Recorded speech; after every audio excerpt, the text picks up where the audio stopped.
नमस्कार मैम। नमस्कार। पेशेंट कौन है मैम? पेशेंट मेरी मदर इन लॉ है। क्या नाम है उनका? आशा सिन्हा। आए हैं वो? है? अभी आए हैं साथ में? नहीं वो नहीं आए। हाँ, उनके बिहाफ पे आप बात कर मैं बात कर रही हूँ। ठीक है। हाँ, तो अभी कैसा लग रहा है उनको? ठीक है, बेटर है। और जब मैं एलोपैथिक डॉक्टर से कंसल्ट करी थी। किडनी की तकलीफ है उनको? जी हाँ, किडनी की तकलीफ थी। तो ये किडनी की तकलीफ इनको जून से शुरू हुई थी। तो हम लोग को पता नहीं था, तो इनका वैसे इलाज चल रहा था। और सिम्टम्स से जब आपको पता चला कि किडनी की तकलीफ है? किडनी की तकलीफ, उनको सिम्टम्स ये थे कि उनको भूख मतलब नहीं लग रही थी और उनको एक स्मेल सी आ रही थी। जो भी चीज़ खा रही थी तो उनको एक स्मेल सी लग रही थी कि वो कहती थी मुझे बहुत स्मेल लगता है खाने में। और वीक बहुत हो गई थी, बहुत ज़्यादा वीक थी। और क्या कहते हैं, हीमोग्लोबिन भी काफ़ी कम था। तो मैंने जो इनके रूटीन डॉक्टर हैं, जो मेरे फैमिली डॉक्टर, उनको मैंने दिखाया। तो 1-2 महीना तो उनका इलाज चला, लेकिन जब दूसरी रिपोर्ट आई तो इनका क्रेटाइन लेवल इनका बढ़ गया था। कितना हो गया था? इनका हो गया था 4 पॉइंट के आसपास हो गया था। ठीक है। उसके बाद फिर उन्होंने बोला कि आप किसी नेफ्रो को दिखाइए। तो फिर हम लोग ने नेफ्रो को दिखाया। तो उनके पास हम लोग गए तो उन्होंने बोला कि इनका तो ये है कि आप अभी ये दवाएं तो उन्होंने नहीं शुरू करी थी। उन्होंने जो मेजर जैसे ब्लड प्रेशर और 2-4 दवाएं मेडिसिन, मतलब किडनी से रिलेटेड कोई दवा नहीं शुरू। हाँ, फिर उन्होंने 15 दिन के बाद बुलाया। फिर 15 दिन के बाद फिर मैं रिपोर्ट लेकर गई तो फिर उनका बढ़ गया था। तो जब 5.9 हुआ तो मैंने पूछा कि मैंने उनको पहले ही बोल दिया था कि मुझे डायलिसिस नहीं करानी है। तो उन्होंने बोला कि मैम 6 पॉइंट के आसपास होगा तो डायलिसिस करनी पड़ेगी, और कोई ऑप्शन नहीं है। तो मैंने कहा कि ठीक है। फिर जब मैं उसके बाद फिर 1 हफ्ते 1 वीक के बाद बुलाया, फिर बढ़ गया था उसका। तो मैंने बोला, तब जब उन्होंने रिपोर्ट देखी तो उन्होंने बोला रिपोर्ट तो अच्छी नहीं है। तो मैंने बोला कि अब क्या? तो बोले कि अब एक ही ऑप्शन है, डायलिसिस करना है। हाँ, तो मैंने फिर कुछ उनसे मैंने कहा मेरे को दूसरा ऑप्शन सर है तो आप बताइए। तो उन्होंने कहा नहीं मैम, डायलिसिस सेवा दूसरा ऑप्शन नहीं है। तो फिर मैंने उतनी बात हुई और मैं चली आई घर। फिर मैंने आप लोगों का वीडियो यूट्यूब पे देखा। किसका? कर्मा आयुर्वेदा का। कर्मा आयुर्वेदा का मैंने यूट्यूब पे देखा। तो मैंने अपने हस्बैंड से डिस्कस किया कि मुझे डायलिसिस नहीं करानी है, इनकी कुछ भी हो जाए। तो एक बार होना हो, इनसे हम लोग कंसल्ट करते हैं और चलते हैं यहाँ पर। तो ये सितंबर की बात है। अगस्त में मतलब मेरा ये प्रोसीजर शुरू हो चुका था नेफ्रो का, लेकिन मुझे कोई उसमें तब्दीली नहीं नजर आ रही थी मदर की।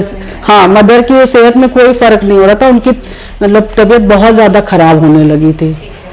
तो फिर हम लोग ने फिर मतलब हमने इनसे बोला कि चलते हैं कर्मा आयुर्वेदा में, एक बार आयुर्वेदा में कम से कम कुछ होगा तो ऑप्शन तो है ही है। तो हम लोग आपके यहाँ से कंसर्न किया, बात हुई। तो फिर मैं मेरे ख्याल से 10th को ही मेरी बात हुई। मैंने 11th का लिया था, लेकिन मेरी 10th सितंबर को ही हम लोग यहाँ पे आए थे मदर को लेके फर्स्ट टाइम। हाँ, जब तब फर्स्ट टाइम आए थे तो क्रेटाइन लेवल कितना था उनका? 5.9 था। वो रिपोर्ट आप लेकर के आए हैं? वो अभी मैं नहीं लेके आई हूँ क्योंकि वो मेरे ख्याल से मिसिंग हो गई रखने पे, लेकिन वो घर पर है मेरे पास। हाँ। तो अब दवाइयाँ लेने के बाद में क्रेटाइन लेवल कितना है मैम का? मतलब जो फर्स्ट टाइम इनकी नवंबर में उन्होंने बोला था 45 डेज में कराना है। तो मैंने जब कराया नवंबर में तो 3.66 निकला। 3.66? हाँ। ओके। तो उससे हम लोग थोड़ा सा, हम लोग के जैसे होता है ना कि एक फेथ आ गया।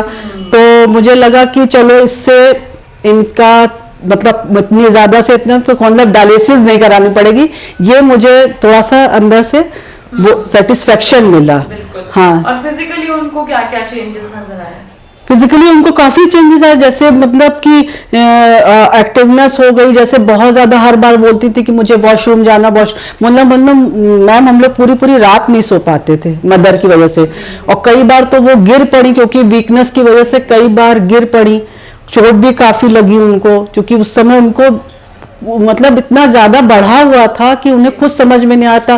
फीवर रहता था, उनको समझ ही भी ऐसी नहीं आती थी कि मतलब मेरे अंदर चेंजेस क्या हो रहे हैं।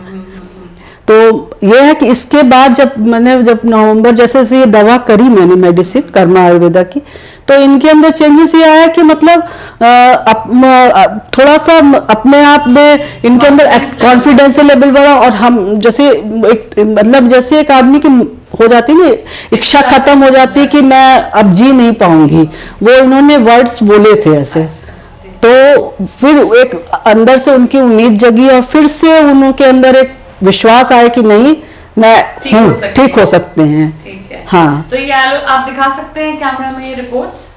हाँ हाँ बिल्कुल। आप देख सकते हैं इसमें है 4.4 नहीं 3.66 3.66 यस। हाँ, और जो पहले कितना था 5.9 से हाँ 3.66 बहुत अच्छे चेंजेस। हाँ, डायलिसिस से भी बच गए हाँ, हैं और सिम्टम्स भी हाँ इम्प्रूवमेंट है, फिजिकली इम्प्रूवमेंट है।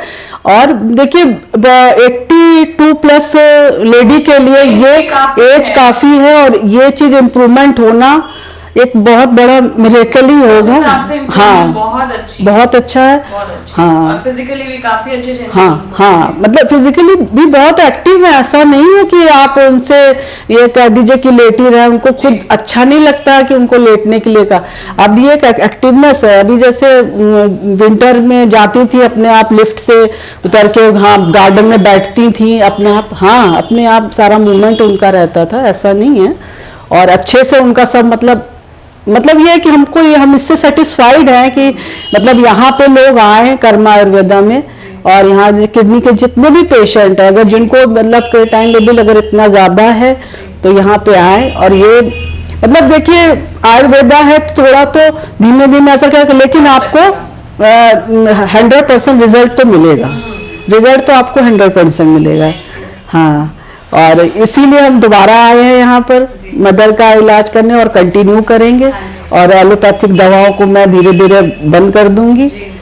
और मुझे ये मतलब अपना ये फेथ मैं आपसे शेयर कर रही हूँ कि मतलब अगर आप कर्मा आयुर्वेदा में आते हो तो 100% आपको इसमें मतलब चेंजेस मिलेंगे और आप स्वस्थ होके यहाँ से जाएंगे। Thank you.